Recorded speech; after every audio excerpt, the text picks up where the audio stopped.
Mohamed Bouanaïri est éleveur depuis une trentaine d'années.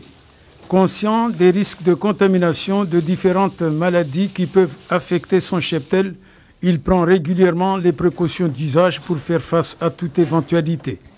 Dès l'annonce de 28 cas de leptospirose à Mayotte du 1er janvier au 5 mars 2024 par Santé publique France, cet agriculteur chevronné sait à quoi s'en tenir.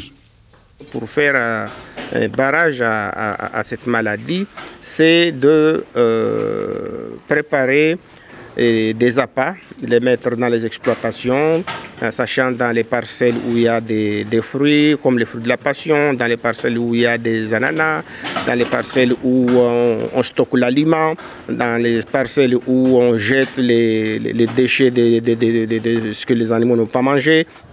À Coconi, dans le centre-ouest de l'île, le groupement de défense sanitaire réunissant les associations d'éleveurs engagés en santé animale ne cesse de multiplier les campagnes de lutte, de surveillance et de prévention. Les exploitations ne sont pas assez équipées, donc les citernes d'eau sont assez ouvertes, ça veut dire que les rats peuvent entrer dedans, peuvent baigner dedans. Pareil, les conditions d'hygiène ne sont pas forcément respectées par manque de moyens.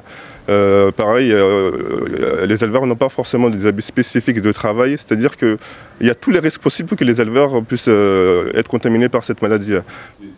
À Mayotte, des cas de leptospirose sont surtout observés en fin de saison des pluies entre février et mai.